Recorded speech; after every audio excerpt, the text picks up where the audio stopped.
Bom dia! Tudo bom com vocês? Tudo bem? Tudo bem, Cris? Tudo bem, pessoal? Meu nome é Jackson, sou um dos pastores dessa igreja e nós estamos começando hoje uma série de Natal, ok? Foi uma prévia semana passada e a gente está começando hoje. Para isso eu quero que você vá correndo aí para Mateus capítulo 1. Vamos analisar uma genealogia, e eu amo as genealogias na Bíblia. Amo demais isso. Mateus capítulo 1, vamos lá, vamos abrir a Bíblia aí, pessoal.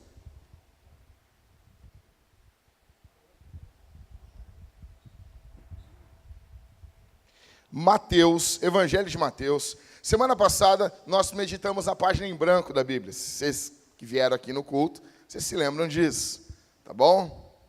Negão, quando tu começa a ser pregador, te dão um pote de margarina, tu já prega ali sobre os elementos da margarina ali. Vamos lá, Mateus capítulo 1. Então, semana passada a gente pregou sobre a página em branco da Bíblia. Foi demais. Todo mundo abriu aí? Acharam? Começo do Novo Testamento. Tá com a Bíblia em mãos? Não fecha a Bíblia. Ok? Vamos lá?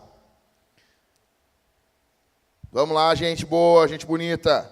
Mateus capítulo 1, a genealogia de Jesus Cristo. Verso 1.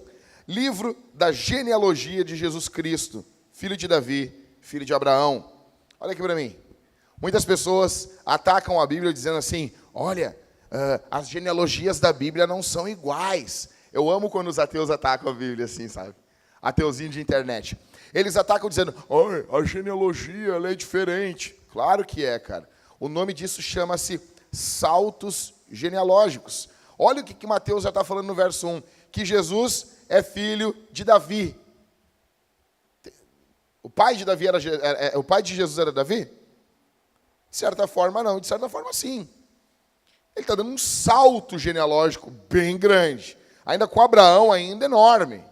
Por isso que chamavam Jesus de filho de Davi. E todo mundo vive tranquilo com isso, tá bom? Só o ateuzinho que não.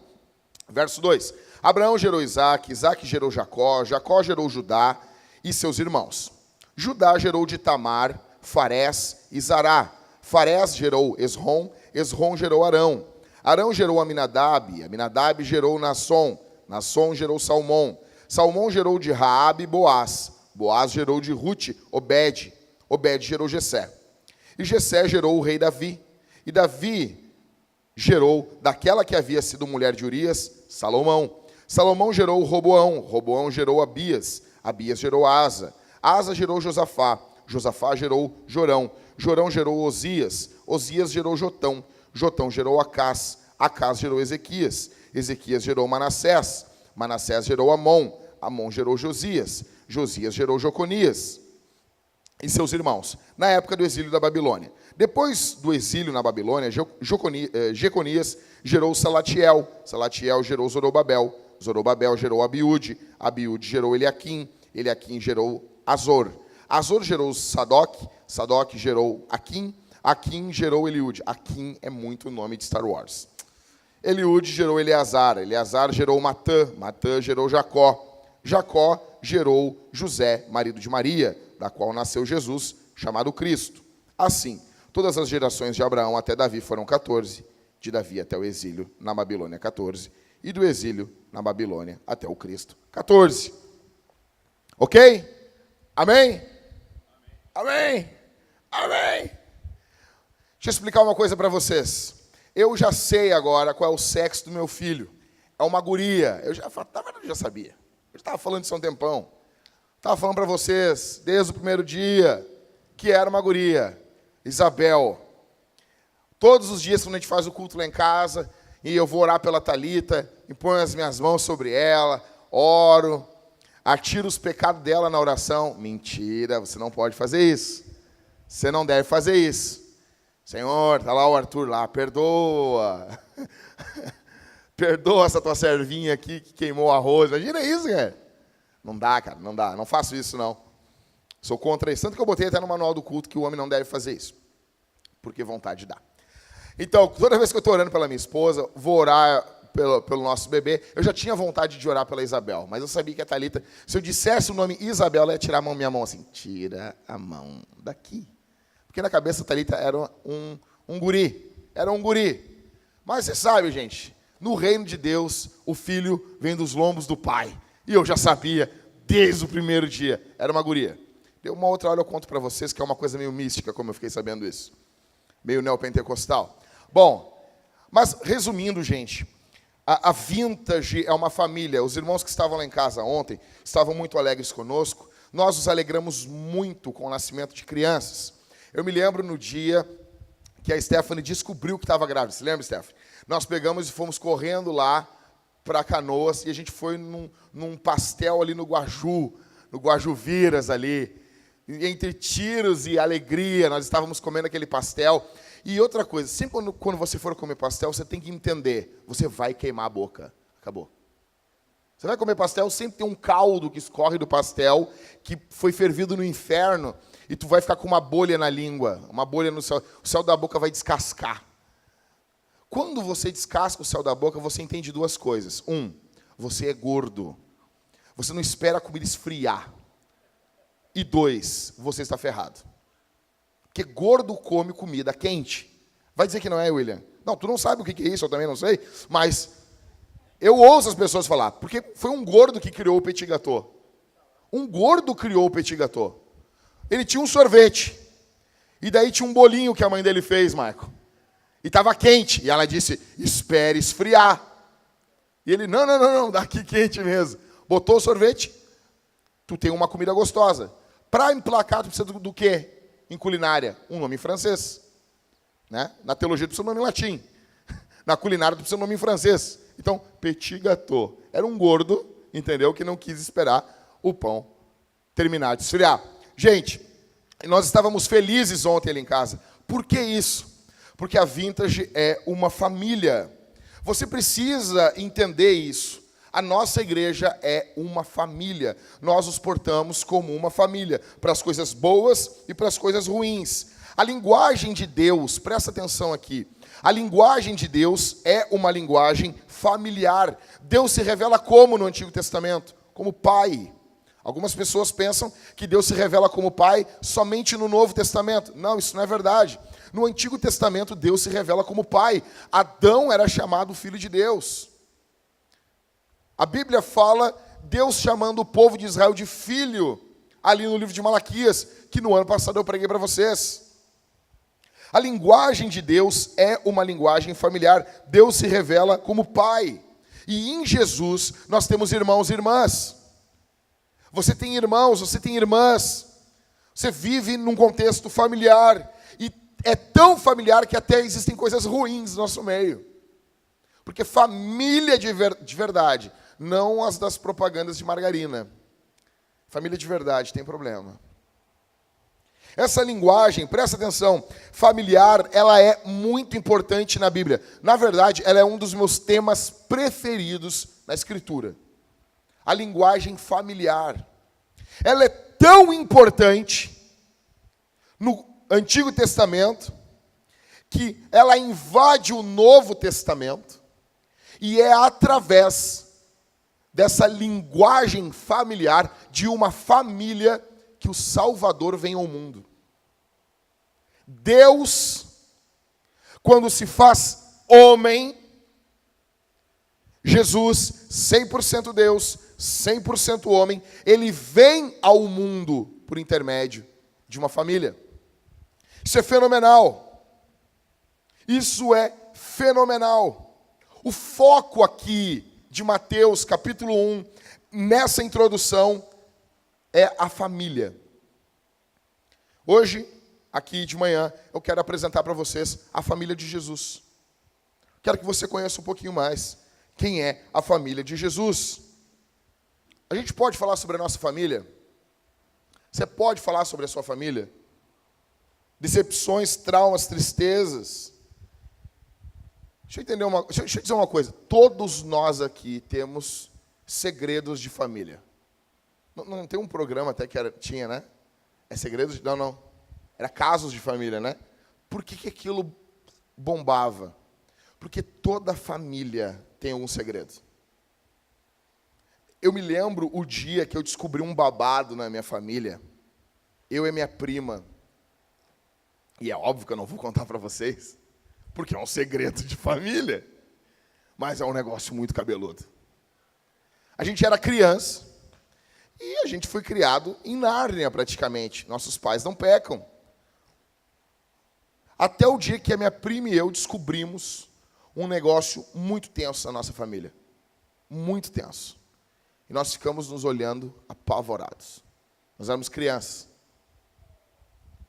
Problemas, traumas, decepções, família problemática. Nem todo mundo é direitinho, bonitinho, redondinho, ajeitadinho. Tem coisas complicadíssimas. O interessante é que quando nós pensamos, olha para mim aqui, quando nós pensamos assim, poxa, só a minha família é assim. Será que só eu sei que existem histórias tensas na minha família? Então a gente olha para os irmãos da igreja, às vezes a gente pensa assim, poxa, os irmãos têm uma família perfeita. O Michael tem uma família perfeita.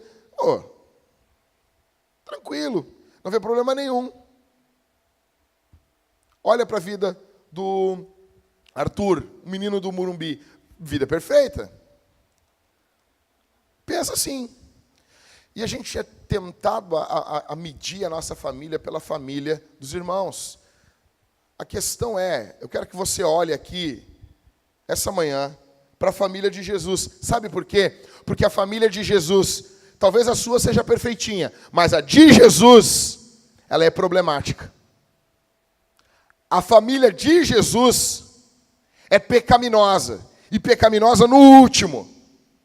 Dessa leitura que a gente fez aqui, eu quero destacar com vocês 3 homens e 5 mulheres. Abraão, Davi, José, Tamar, Raabe, Ruth, Batseba e Maria. Então, deixa eu explicar. Como que você lê genealogias? Rápido e confiante. Estufa o peito e lê. As pessoas vão pensar que você está pronunciando certo. Entendeu? Sabia?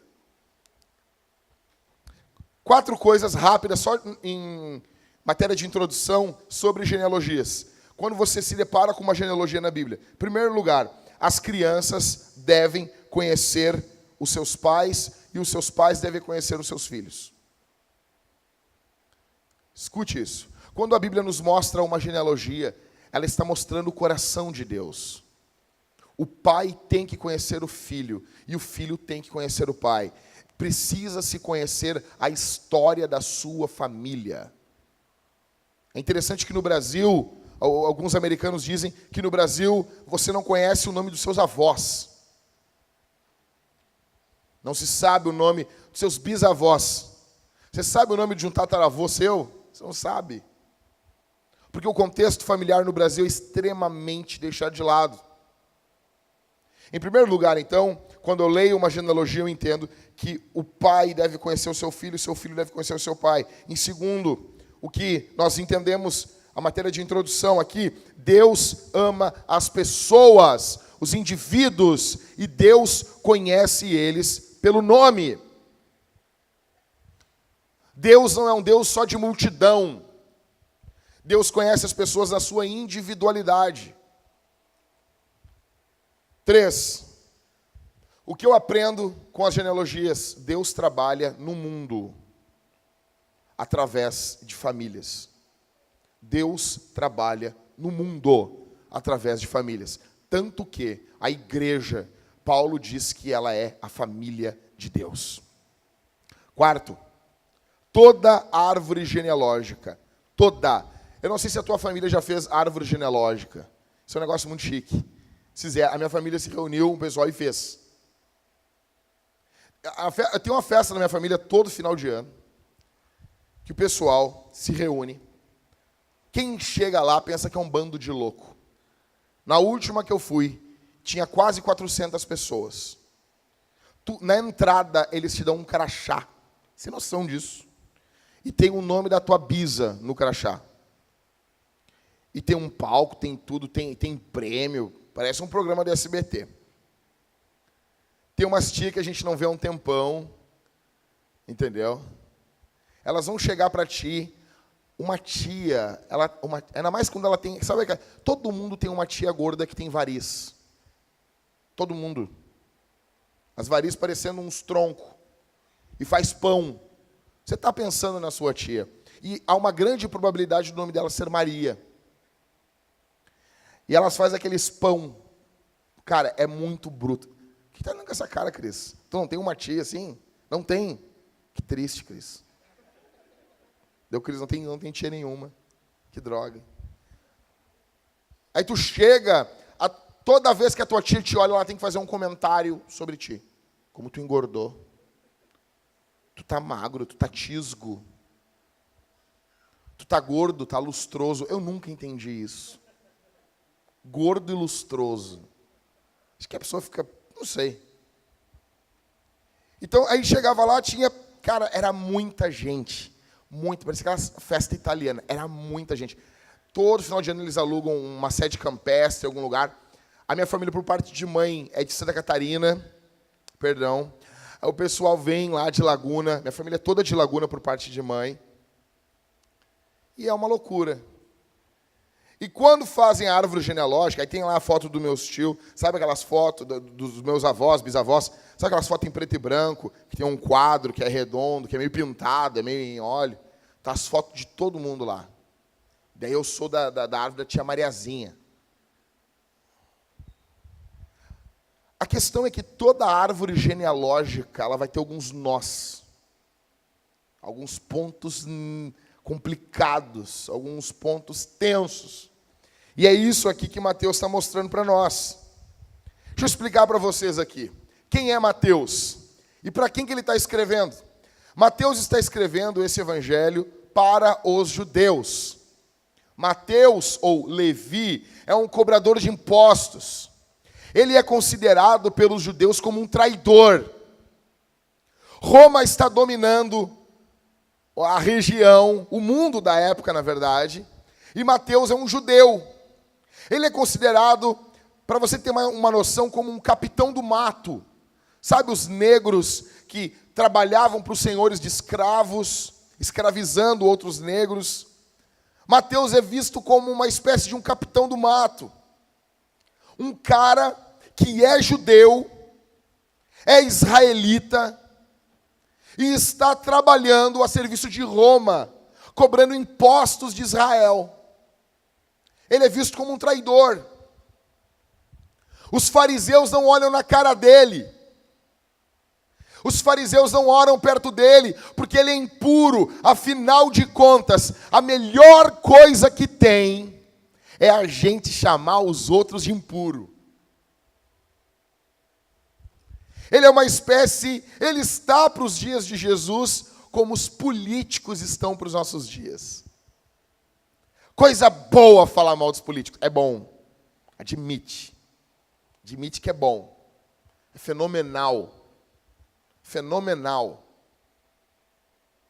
A gente ignora que a corrupção está instalada, perpetuada no nosso país, não somente pelos políticos, mas as coisas do dia a dia.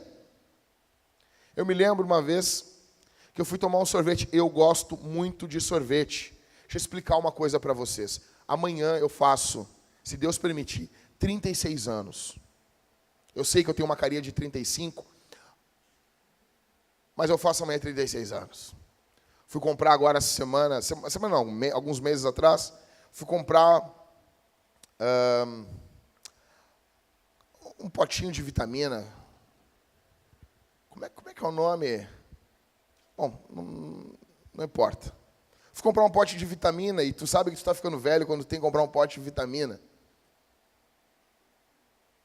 A vitamina era azul, eu não sei porquê. Um potinho assim, vitaminas de A a Z. Quando eu fui comprar, a mulher disse assim, tu não quer comprar o mais 50? 50 a mais? Eu pensei que vinha 50 pastilhas a mais. Aí eu disse, não, por quê? Não, porque é para homens de mais de 50 anos. Assim.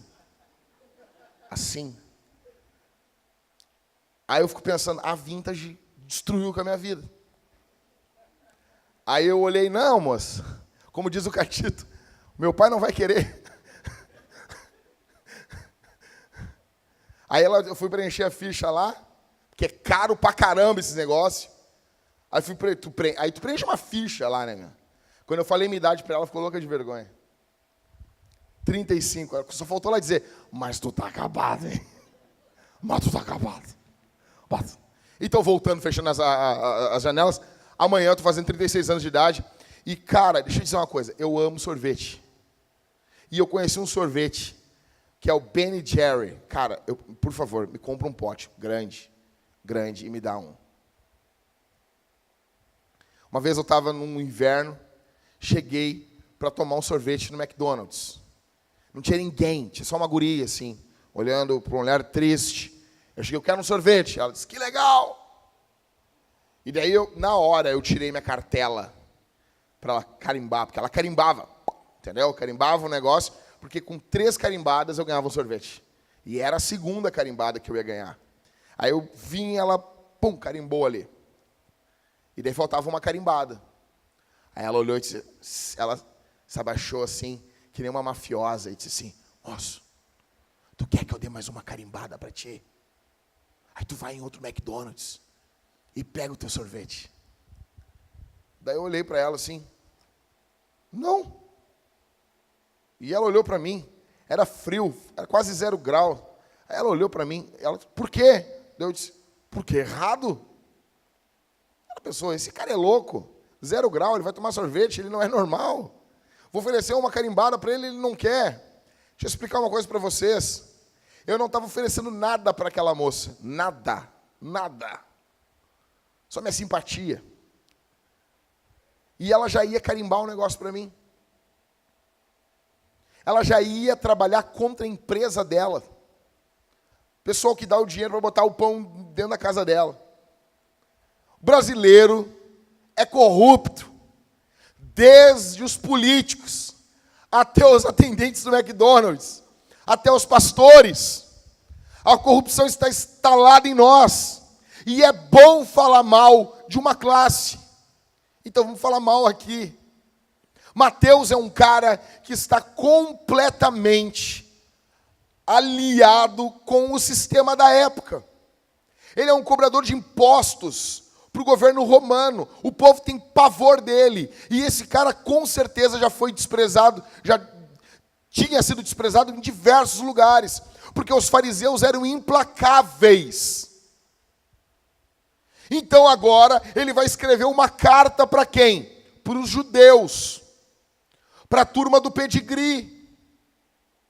E ele vai começar uma... Porque se você escreve para um judeu, é como você pregar para um presbiteriano. Se você não falar a palavra pacto 25 vezes por minuto dentro do teu sermão, você não presta. Então aqui agora ele está mandando uma carta para os judeus. E judeu tem loucura, paixão por genealogia. Começa com genealogia, o judeu... E ele abre aqui com livro da genealogia. Os caras, o judeu, ai, coisa boa. Sabe esse pavor que você tem em genealogia? É que você não é judeu. Judeu ama isso. Começa uma genealogia, os caras, não, vou lá fazer uma pipoca. Com certeza, Se tivesse Netflix do período de Israel, ia ter uma série só genealogias. E lá vai ele. E ele começa. E no verso 1 ele já larga o primeiro. Abraão. Livro da genealogia de Jesus Cristo, filho de Davi, filho de Abraão. Quem é Abraão? Abraão é mencionado mais de 30 vezes na Bíblia. A história dele está de Gênesis 11 até Gênesis 25. Faz uma térmica de chimarrão e lê a história de Abraão. Mais de 30 vezes na Bíblia. 11 livros no Novo Testamento mencionam o nome de Abraão. 11 livros. Os 4 evangelhos citam Abraão. Abraão é fenomenal. É o pai da fé. É da onde veio o povo de Israel. Você tem que entender uma coisa. Deus ama todos da mesma forma. Todo o seu povo da mesma forma. Mas Deus usa pessoas de formas distintas. Deus não usa todos de forma igual. Ele não trabalha através de todos da mesma forma. Abraão é um pai da fé. É o pai das multidões. Ele era um cara pagão. Quem é Abraão? É um cara pagão que Deus salvou. Quem era Abraão? Era um cara que não estava buscando a Deus e Deus buscou ele. Por quê? Porque a salvação começa em Deus. A salvação pertence ao Senhor. É Deus que busca as pessoas. E foi o que aconteceu com Abraão. Apesar de Abraão ser um homem magnífico, e ele é um homem fenomenal, Deus faz promessas para ele. Deus diz a Abraão, a tua descendência vai ser mais numerosa do que as estrelas do céu. A tua descendência vai ser mais numerosa do que as areias da terra, da praia. A tua descendência vai ser longa, enorme. Abraão é fenomenal. Ele larga tudo e segue a Deus. Ele larga tudo do mesmo jeito que os apóstolos fizeram. Vem e segue-me. Ele abandona tudo e sai em peregrinação para seguir o Senhor. Abraão é um cara fenomenal. Mas Abraão é um pecador. A Bíblia fala em Gênesis capítulo 20, que ele, cagado de medo, porque a mulher dele, a Sara, era um Betel. Um Betel. Quando eu era jovem, muito tempo atrás, os jovens na igreja, são tudo desgraçados, jovens de igreja. Os jovens, quando vinha vindo as gurias, a gente ia cantar em outras igrejas, as igrejas iam cantar, é aquela fusarca. Aí tinha uma turma que chamava as gurias de Rebeca. São uns demônios, cara. Ó, vou lá ver uma Rebeca. O que tu tá rindo aí, ô Pedro? Pedro chamava as gurias de Rebeca, Pedro. O cara chamava, ó, Rebeca. Coisa de crente isso, né? E tinha um outro grupo que chamava de Petelzinho de Jesus. Você acredita nisso? Tu também já falava isso, Maico? Não falava isso, não. Tu era santo, né, Maico? Sara era uma mulher linda. Então eles chegam na terra dali do Abimeleque, e o Abimeleque vê Sara e fica louco. E Abraão diz, não. Vão pensar, vão saber que tu é minha mulher e vão querer me matar. Então Sara, ó, maninha. Aí Abimeleque pega Sara e leva para o quarto. Vou casar com essa mulher. Nós vamos ser felizes. Vamos ter um cachorro. Vamos caminhar domingo pelo parque. Sabe essas promessas que é bonito no papel, mas que é... Cara, imagina, o cara te promete, não, nós vamos ser felizes. Nós vamos ter um cachorro. O cachorro caga pra caramba. Nós vamos caminhar no parque. O cara não tem dinheiro para te comprar uns churros. Calorão no parque. Tô brincando. O cachorro é muito legal. Mas caga pra caramba. Aí, quando ele vai tomar Sara, o que acontece? Deus aparece para ele e diz assim, não faz isso. Eu vou te matar, desgraçado. Ele vai dizer, não, mas eu não sabia. Não, tudo bem. Até agora tu não sabia. Agora tu sabe. Larga essa mulher. Ele não fez nada com ela. Ele vai, xinga Abraão e diz, pô, cara, por que tu trouxe tamanho pecado para o meu reino? E se eu tocasse na tua mulher? Abraão, o pai da fé, não creu que Deus podia livrar ele da morte. O pai da fé. Aí Deus disse para ele, vai, eu vou te dar um descendente. Aí a sua mulher toma a frente da casa, e isso é uma desgraça. Mulher liderando a casa é uma desgraça.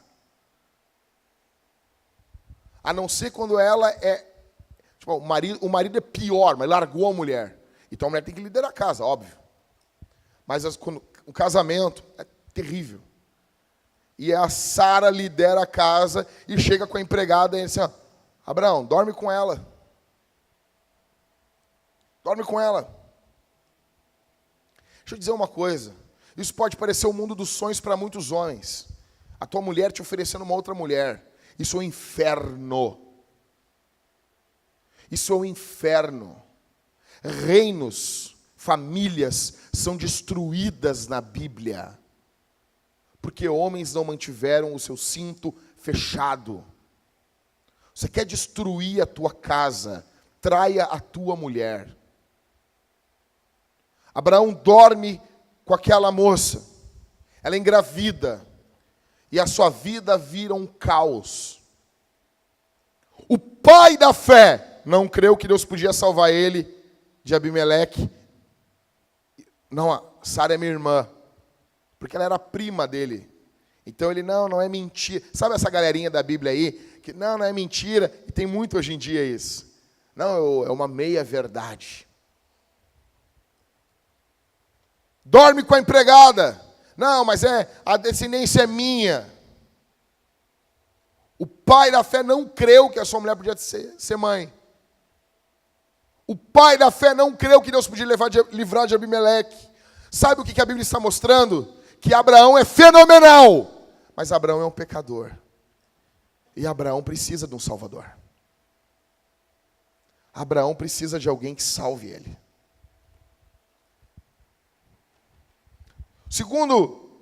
O segundo personagem que eu quero destacar aqui, está no verso 1 também, está no verso 6. Livro da genealogia de Jesus Cristo, filho de quem? Filho de quem? Gente, filho de quem? Verso 1 aí. Verso 6, vai comigo. Jessé gerou quem? O rei Davi. Davi gerou o quê? Daquela que havia sido mulher de Urias. Salomão. Olha aqui para mim. Olha aqui para mim.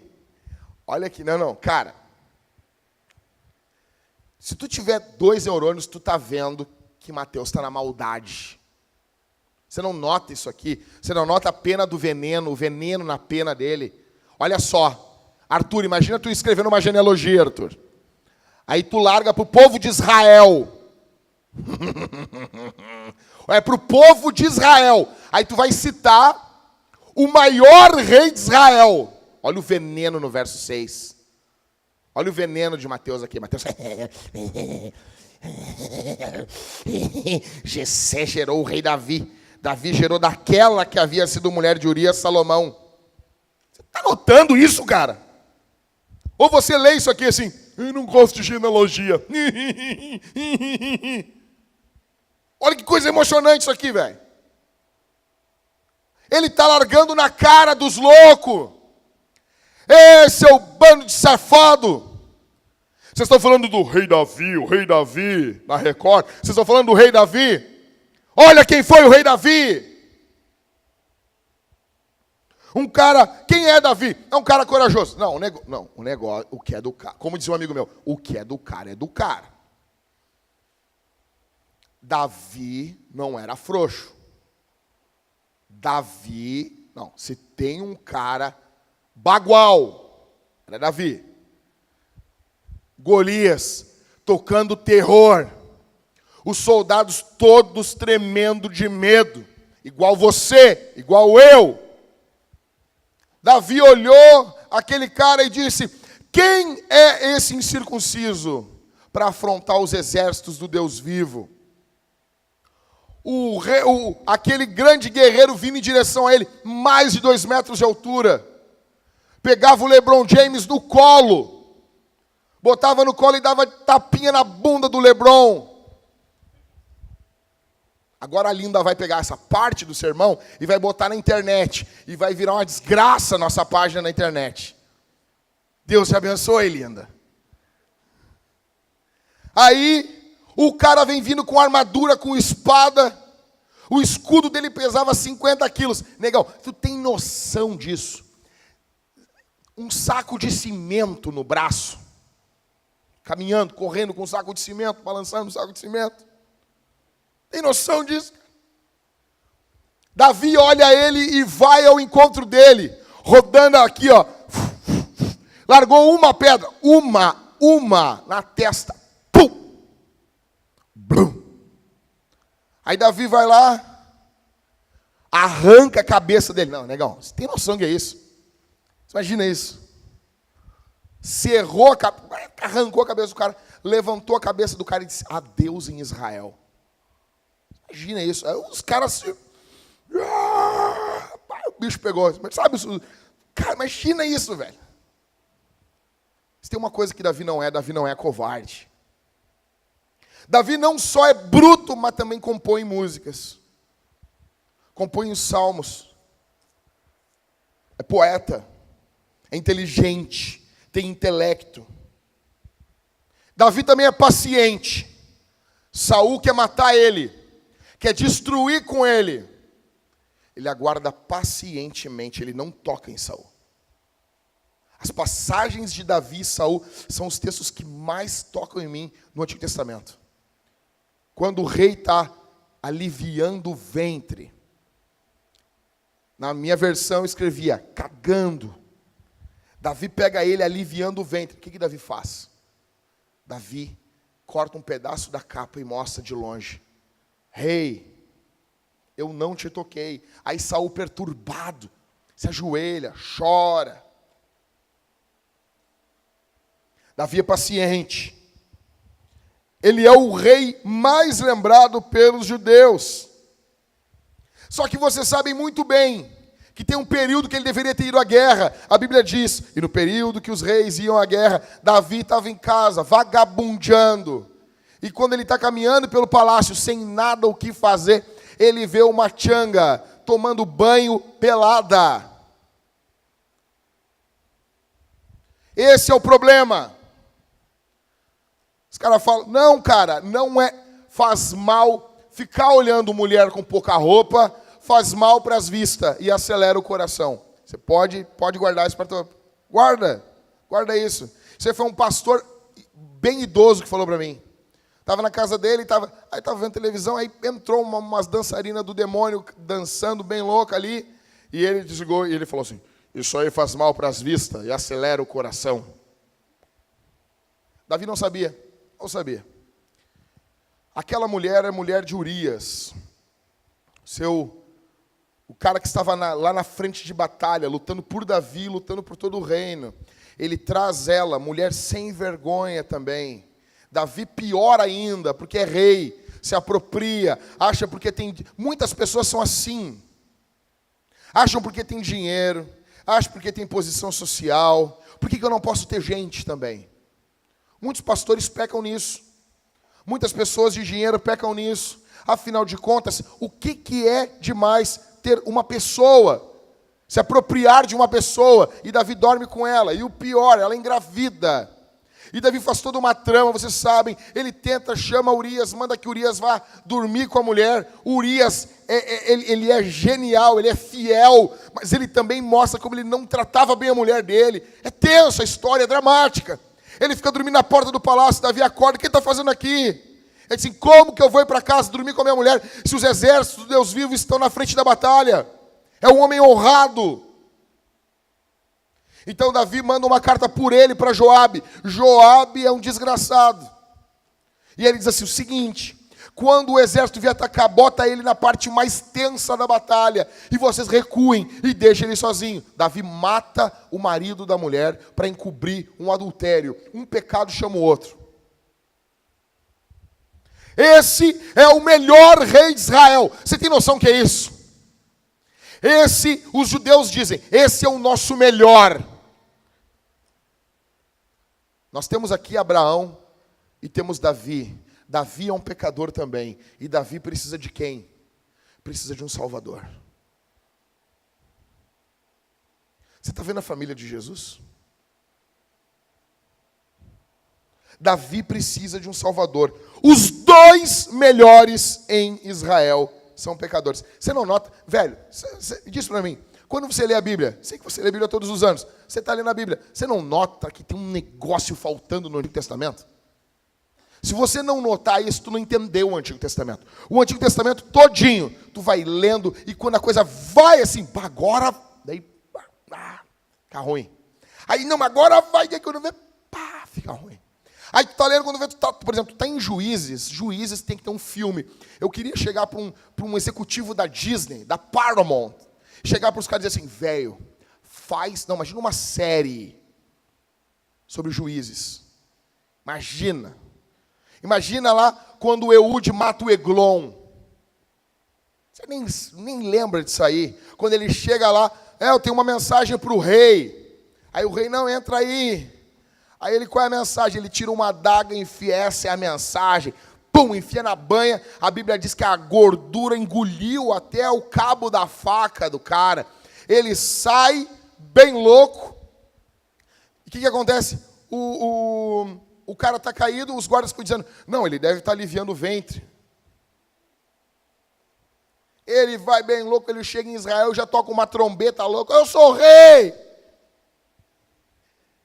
Juízes é o tempo todo isso. Deus olha o povo de Israel, eles caem.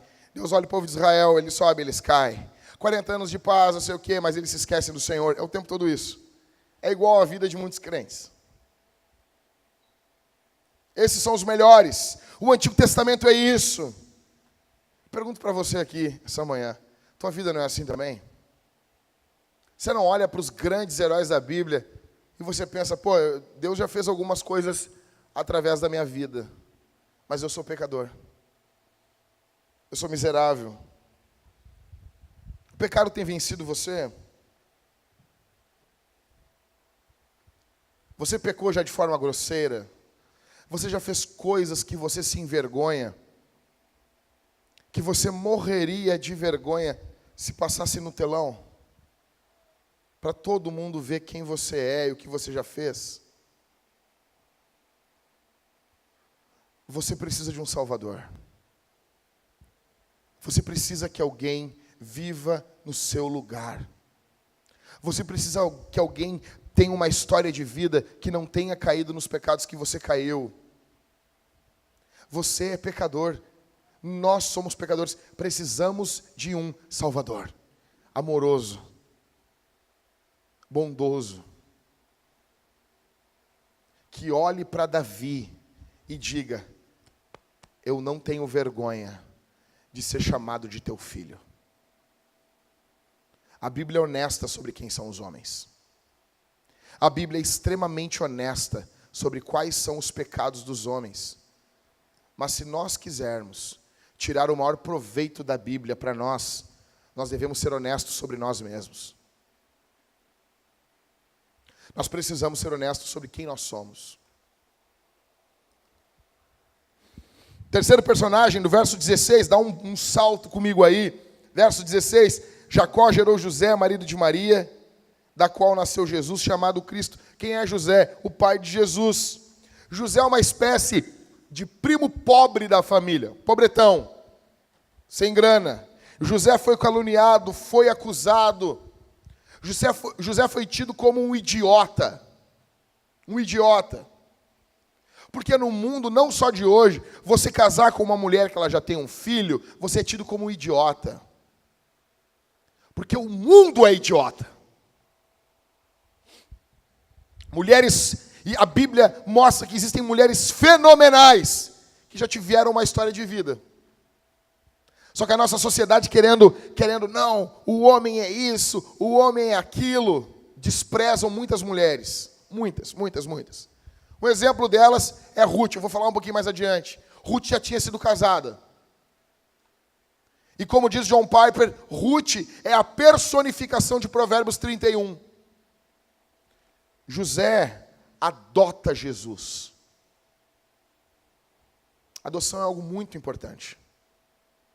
Você e eu, todos nós, deveríamos orar por adoção. Todos nós. Todos nós.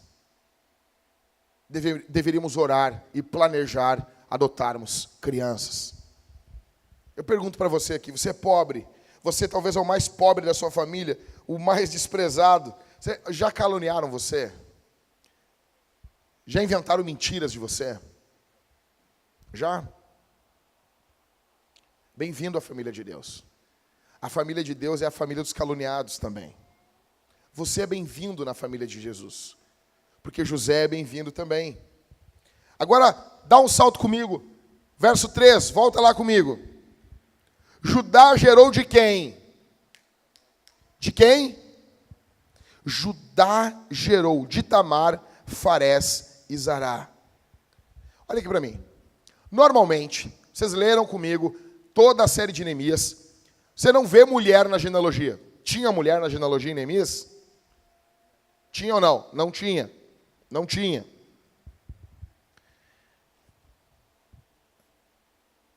Por que Mateus está citando mulheres aqui? Cara, vocês se lembram quem é Judá e quem é Tamar? Você se lembra? Primeiro, são 5 mulheres aqui e 4 são gentílicas que Mateus está citando. Gênesis 38, leia em casa. Judá, ele se casa com Sua e ele tem alguns filhos. Dentre esses, Onã e Selá. Aí, Deus mata A Bíblia não diz por quê. Deus matou Aí Onã, ele é irmão de ele tem que tomar a cunhada, que era uma lei em Israel para não deixar a mulher desprotegida. Então ela casa com o cunhado porque o marido dela morreu. A Bíblia diz que Onã não queria ter filhos com Tamar. Então ele praticava o coito interrompido. Jogava o sêmen fora. Deus olhou isso e Deus se indignou. E a Bíblia diz, e Deus matou Onã. Por quê? Porque muitos homens só querem serviços sexuais às mulheres e não querem ter filhos com elas. Olham o sexo somente como prazer. E a Bíblia mostra, tem um livro só sobre isso, que é sobre prazer também. Mas como muitos jovens dos nossos dias, que olham as mulheres apenas como objeto sexual, e acontecem coisas terríveis e Deus mata alguns jovens, porque Deus odeia isso. Isso causa ódio em Deus. Deus mata, porque ele só queria dormir com ela. O que a Bíblia diz em Gênesis 38? Cabeludo o negócio. Olha o que a Bíblia diz. Tamar era nora de Judá. Tamar se veste como uma prostituta, porque existem roupas de prostitutas. E mulher de Deus não usa roupa de prostituta. Ela se veste como prostituta e ela dorme com o sogro. Você está entendendo o que Mateus está fazendo aqui, cara? Você está entendendo isso aqui? Olha sem vergonhice disso. Não, isso é sério. Capítulo 17 aqui de Mateus, pinga pecado. Pinga. Se tu torcer o texto, pinga pecado no chão. O que é isso aqui? Isso aqui é pecado. Você tem noção disso? Incesto. Uma nora dormindo com o sogro.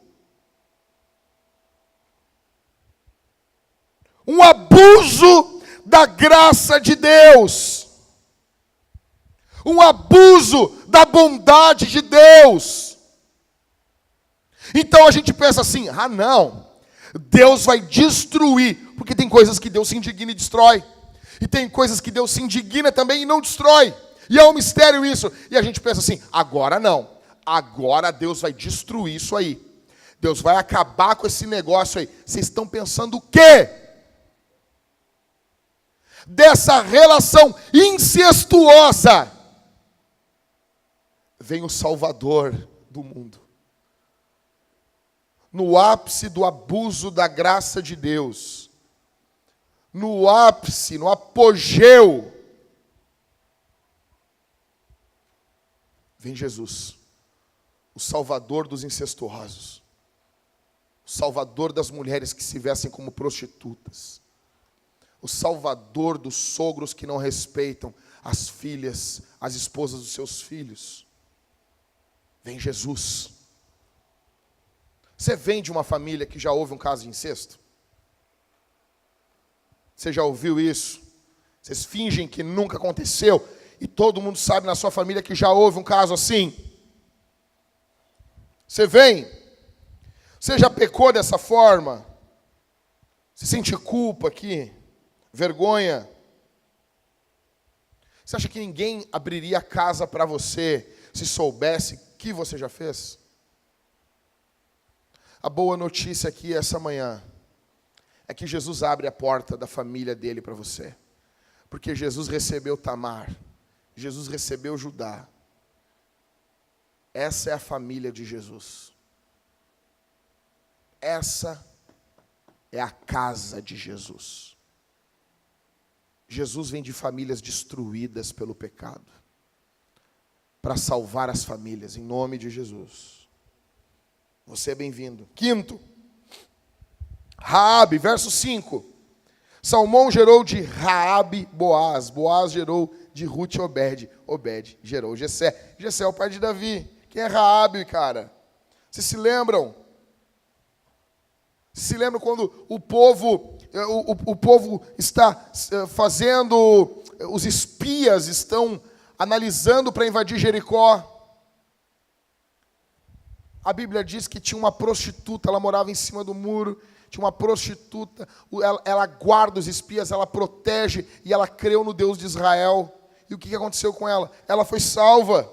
Uma prostituta rebelde, mentirosa, se converte. Porque Deus está disposto a abrir os braços para as prostitutas que são honestas sobre o seu pecado, se arrependem e abandonam o seu pecado. Existe graça desse Deus. Esse Deus é bondoso, Ele é misericordioso, Ele é gracioso. Eu quero dizer uma coisa essa manhã para você. Você é bem-vindo na família de Jesus. O Natal é isso. O Natal é Deus dizendo: eu te recebo. Eu sei quem você é, eu vi o que você fez, eu estava presente, eu vi tudo, mas eu recebo você.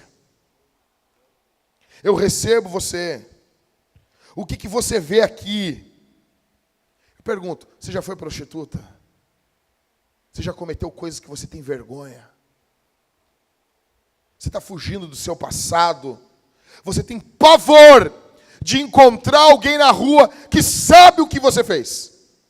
Alguém que vai olhar e dizer: aquela lá não é isso. Aquele lá, eu estava junto com ele. Eu vi do que ele é capaz. Você tem vergonha disso? Você tem pavor disso? Uma vez, Agostinho estava caminhando por Hipona. E ele já era o grande bispo de Hipona. E ele caminhando, você imagina a cena, negão. E uma prostituta gritava: Agostinho! Imagina isso, cara. Imagina tu pastor de igreja. E uma prostituta que teve um caso, gritando teu nome. E ele caminhando. E ela gritava: eu sou a mesma! Eu sou a mesma! E vindo atrás dele. E a multidão olhando, e ele já era o grande bispo de Hipona. Eis que ele se vira para ela e diz assim: mas eu não sou mais o mesmo. Raabe é uma prostituta que está arrependida, abandona o seu pecado e é aceita na família de Deus. Você é bem-vinda. Minha irmã, você é bem-vinda. O que te torna santa não é um ímã que nunca foi rompido. O que te torna santa é o sangue de Jesus, vertido na cruz do Calvário pelos teus pecados.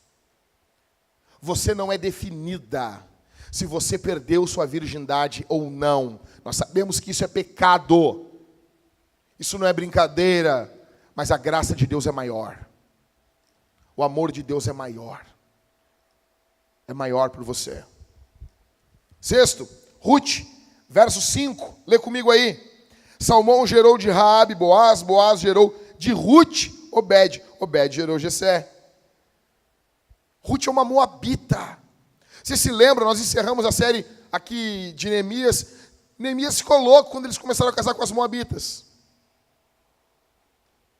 Cara, eu preguei uma série todinha em Ruth. Por favor, ouve ela, são 6 sermões. É uma minissérie.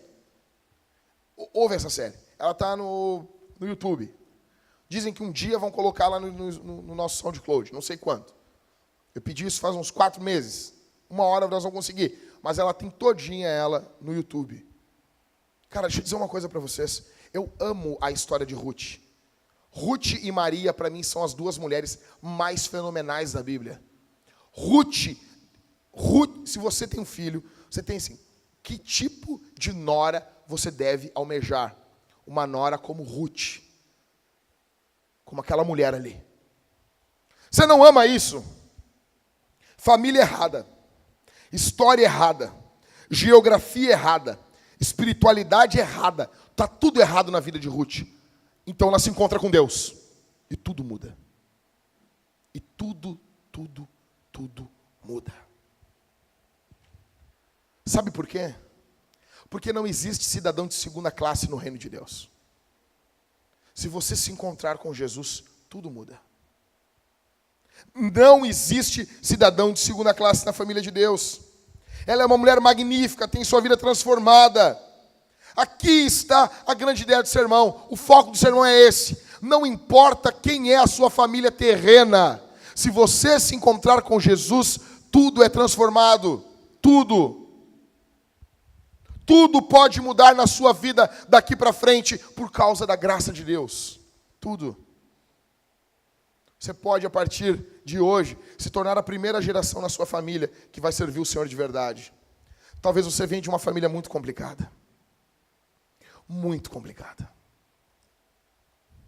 Talvez você pode olhar para a sua família e dizer, não há saída para mim. Eu quero dizer para você que há.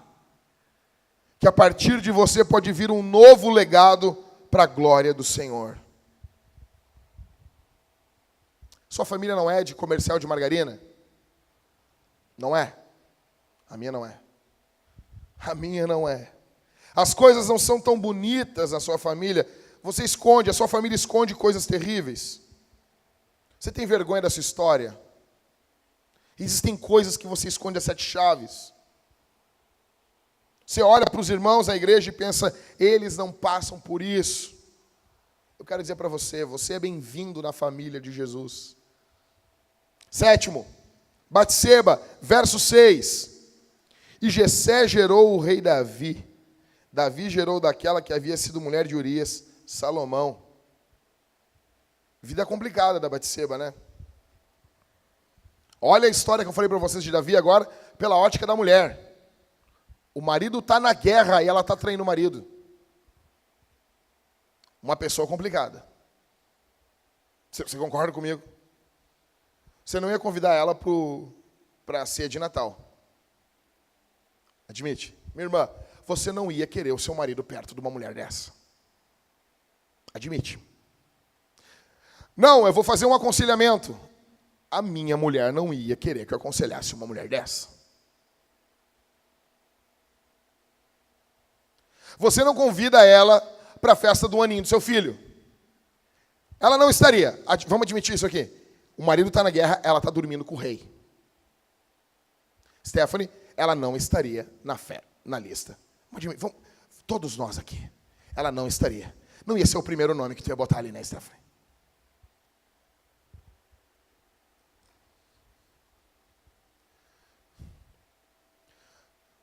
Você e eu não convidaríamos muita gente.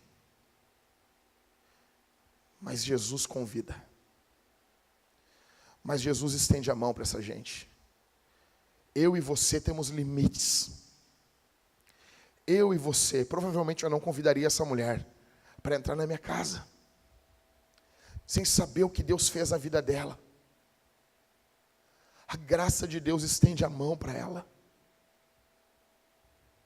Ela tem uma vida complicada, terrível. E dessa mulher extremamente complicada, dessa mulher extremamente quebrada pelo próprio pecado, vem o rei mais sábio da história Salomão, a graça de Deus. E de Salomão vem Jesus. Você está entendendo isso? Você já cometeu adultério? Eu quero falar aqui para vocês. Você já cometeu adultério? Você tem um filho fora do casamento? Eu conheço pessoas que têm filho fora do casamento. Eu conheço pessoas que cometeram adultério, tiveram a vida destruída. Eu quero falar para vocês. Você já dormiu com alguém que você não deveria ter dormido? Você fez sexo antes do casamento? Você cometeu algo que não deveria ter feito? Você fez algo que você não pode desfazer? Eu quero dizer essa manhã para você, há esperança para você, porque Jesus Cristo morreu em uma cruz pelo seu pecado. Ele estende as mãos para você. E Ele diz, essa é a sua família. Venha, entre, coma, beba. Eu recebo você.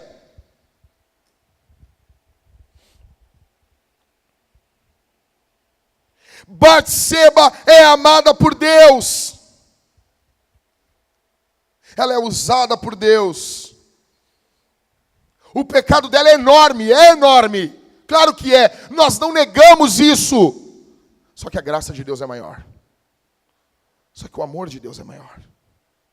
Contemple o teu Deus como Ele é amoroso.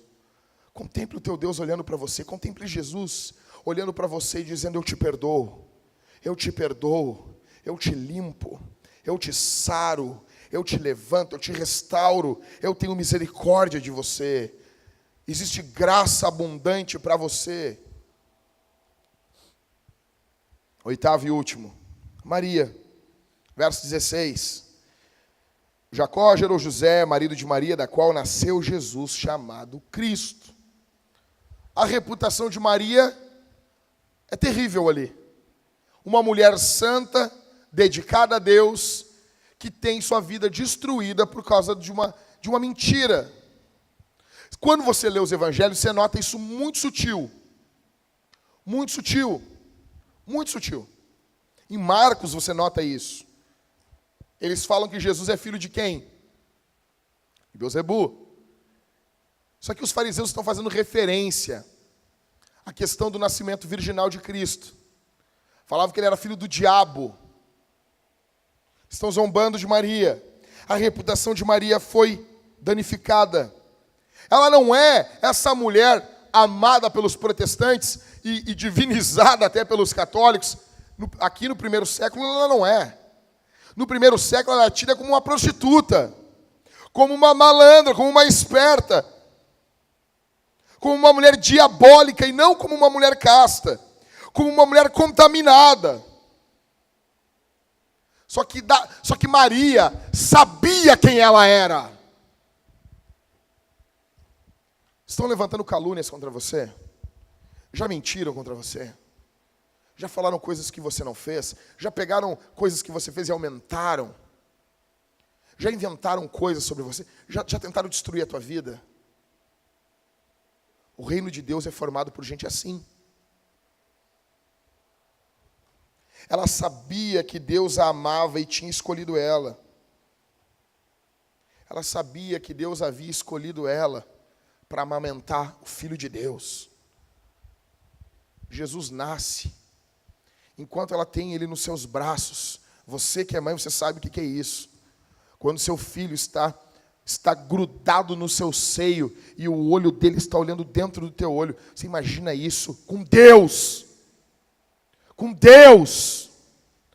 Maria amamentou Deus. Não, pastor, não fala isso. Não fala isso, pastor, porque ela amamentou a parte homem. Gente, isso é imbecil. Não tem divisão. Não é duas pessoas. Tem duas naturezas. Mas Jesus é uma pessoa. Por isso que eu vou falar isso aqui, azar. Por isso que teologicamente, você pode falar que Maria é mãe de Deus. Porque Jesus é Deus. Originalmente, essa afirmação é uma afirmação cristológica. Ela não é uma afirmação para Maria. Eles estavam querendo ressaltar que Jesus é Deus. Ainda que lá na época um deles disse assim, cara, isso vai dar problema. E deu mesmo. As pessoas divinizam Maria. Você imagina essa mulher abrindo mão da sua juventude, abrindo mão de tudo, sendo esculhambada, sendo desgraçada, por causa do reino de Deus, por causa do propósito de Deus. Não é assim com você? Quantos familiares nossos não nos entendem?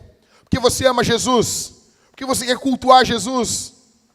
Quantas pessoas não entendem, riem de você, zombam de você, somente porque você quer cultuar Jesus. Alguns de vocês já passaram por isso, já destruíram sua reputação, já riram, já zombaram, já acusaram, já mentiram, já falaram coisas que não era verdade. Há espaço. O resumo do meu sermão é esse: há espaço para você na família de Deus. O Natal é isso. O Natal é Deus dizendo: Marco, tem lugar para ti. Pedro, tem lugar para ti. Arthur, entra, a casa é tua. Entra. Karina, entra. Banqueteia, come. Isso aqui é teu. Essa família é tua. Entra, Mateus, come. Vamos junto, vamos celebrar, vamos nos alegrar. Vem. Por que Mateus começa por aqui? Se você fosse escrever o Novo Testamento, você ia começar por aqui. Sabe por quê? Porque em última análise a Bíblia é sobre Deus e sobre os homens. A Bíblia é o livro de Deus e é o livro dos homens. É sobre nossas histórias e a história de Deus. E ela começa mostrando o legado, família, história. E o melhor de tudo, Jesus, o judeu, o povo do pedigree, ele vem de uma família totalmente destruída. Totalmente destruída. Primeiro, encerrando, você aqui vem de uma família piedosa, você vem de pais cristãos, pessoas honradas que amavam Jesus. Você vem de uma família piedosa, você vem de uma família que ama a Deus. Eu pergunto para você aqui, encerrando, em primeiro lugar, você quer levar adiante o legado da sua família? Você teve um papai que orou por você, que leu a Bíblia, você tem um vovô que ama Jesus, uma bisavó, um tataravô que foi um missionário. Você quer levar isso adiante ou você quer ser conhecido como aquele que quebrou o elo da família? Segundo, você vem de uma família de ímpios? Você vem de uma família sem Deus, uma família pecaminosa, uma família rebelde e vergonhosa? Você quer ser lembrado como? Como aquele que deu prosseguimento à maldade da sua família ou como aquele que quebrou o elo da maldade e deu início a um novo legado de justiça? A Bíblia é honesta sobre a história dos homens. Seja honesto sobre a sua história. Você não precisa ter vergonha. Você não precisa ter vergonha. Você pode ser honesto. Sabe o que a Bíblia está sendo aqui? Em Mateus capítulo 1, a Bíblia está sendo honesta sobre a história da família de Jesus. Seja honesto. Não tenha raiva, não tenha amargura, não seja mesquinho. Deus recebe se você for honesto. Às vezes as famílias têm regras. Ei, nunca fale sobre isso. Nunca diga. Nós, a nossa família, não falamos sobre isso. Você pode lidar com as coisas mais complicadas da sua família, sim. Você pode dizer: eu amo o meu pai, eu amo ele, eu amo minha mãe, eu amo o meu avô, eu amo, mas isso ocorreu na minha família. Você não precisa também sair alardeando a todo mundo, virar o testemunheiro de Porto Alegre, não precisa. Mas você pode ser honesto. Quando alguém tocar no assunto, você pode falar de forma honesta. Teve incesto na sua família? Teve adultério? Na sua família, será que teve alguma prostituta? A sua família já teve algum caso de assassinato? Na família de Jesus teve. Talvez a tua nunca teve, mas na de Jesus teve. Assassinos, adúlteros, prostitutas. Jesus não está aqui para destruir você. A Bíblia é honesta. Seja honesto. Você precisa encerrar, eu estou encerrando aqui, você precisa terminar e entender o seguinte: todos precisamos de um Salvador. Todos estamos aqui na família de Deus por causa do trabalho do nosso irmão mais velho, Jesus. Todos aqui estamos por causa de Jesus. Depois de tudo isso, essa família é reconstituída e unida, e aonde nós chamamos ela de igreja. Por isso que nós vamos crescer dia após dia, aprendendo uns com os outros e sermos mais parecidos com Jesus, o nosso irmão mais velho. A Vintage, deixa eu dizer uma coisa, a Vintage é uma pequena expressão da família de Deus. É como uma família, e como uma família nós vamos nos machucar. Você vai entender se você ama essa igreja quando alguém fizer algo ruim para você. Quando alguém machucar você. A minha esposa, ela tem uma frase, ela diz assim: amizade só existe quando a pessoa me dá razões para eu não ser amiga dela. Aí então eu sei que ela é minha amiga. E eu sou amiga dela. A Vintage. Então, você tem que entender isso. Se você quer viver em missão, você precisa entender que nós somos uma família. Nós vamos errar com você, você vai errar conosco. Nós precisamos que haja abundante perdão no nosso meio. Abundante graça, abundante misericórdia. Por fim, encerrando. Alguns de vocês, ao lerem o relato que eu falei para vocês aqui de Mateus 1, vocês vão ter duas reações. Duas. Você vai dizer assim, você vai ter uma reação, algumas pessoas vão dizer assim: a minha família é assim, eu preciso de um Salvador. Para você, eu já encerrei meu sermão, tá bom? Vai ter um outro grupo que vai dizer assim: coisa boa, isso é só na de Jesus, né? Na minha nunca aconteceu essas coisas. Para você eu diria duas coisas. Primeiro, você não sabe nenhum caso cabeludo da sua família porque você é um tolo. Porque nunca lhe contaram. Porque tem. Igreja, para ser igreja, precisa ter chiclete colado debaixo do banco e coral de criança cantando desafinado no final do ano. Nós já temos isso. Somos uma igreja. Família, para ser família, precisa ter casos terríveis, escondidos. E provavelmente está tão bem escondido e você não sabe.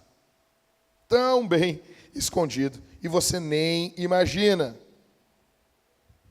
Eu diria a segunda coisa para você. Talvez você diga: não, na minha família nunca ocorreu isso. E você meio que sente uma superioridade por causa disso. Eu digo para você que o nome disso chama-se orgulho. E o orgulho é um pecado terrível. É um pecado horrível. Tão horrível como o adultério. Tão horrível como o incesto. Porque considera que a graça de Deus é para os pecadores, não para você. Quando o seu pecado é orgulho, você se torna um moralista, um hipócrita. A boa notícia é que no reino de Deus tem lugar para aqueles que são orgulhosos também. Tem perdão, não só, porque nós temos a tendência a fazer o quê? Nós fazemos uma coisa fenomenal, Marco. Primeiro, tem os religiosos. E eles excluem as pessoas. Então, nós identificamos o pecado do religioso. E daí sabe o que a gente faz, Ismael? A gente exclui o religioso. Nos tornamos uma outra espécie de religioso. Como se houvesse perdão para o incesto, para a imoralidade, para o adultério, para o assassinato. Mas não. Para o orgulho não há. Então, surge uma gama de pessoas apontando o dedo para os religiosos. E os religiosos dizem o quê? Eu não sou igual a ele. Aí as pessoas que apontam o dedo para os religiosos dizem: eu não sou igual ao religioso. Ok, Champs. Muito bom. Muito bom. Quero dizer uma coisa. A graça para os orgulhosos. Mas a Bíblia diz que Deus resiste, claro. Deus resiste todos os pecados. Se arrependa do seu orgulho. Se arrependa do seu pecado. Existe misericórdia para você. Existe espaço para você.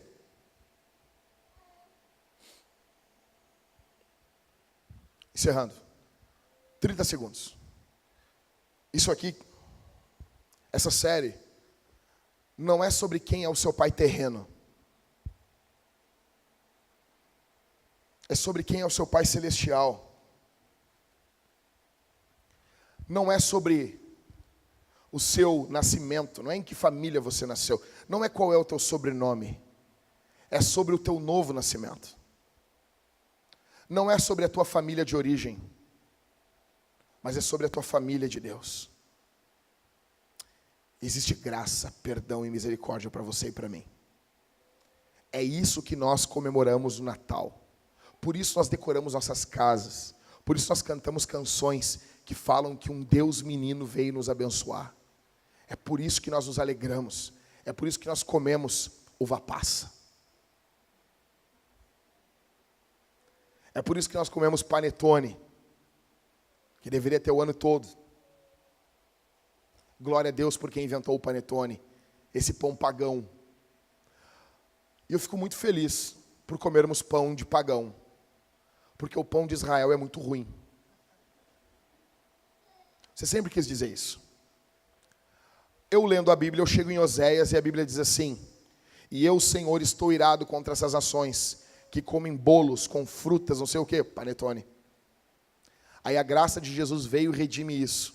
E a gente come o pão pagão hoje, porque os pagãos estão se convertendo. Deus é bom, o diabo não presta. Vamos orar? Vamos orar, gente? Inclina a sua cabeça. Eu quero orar por você. Sentado mesmo.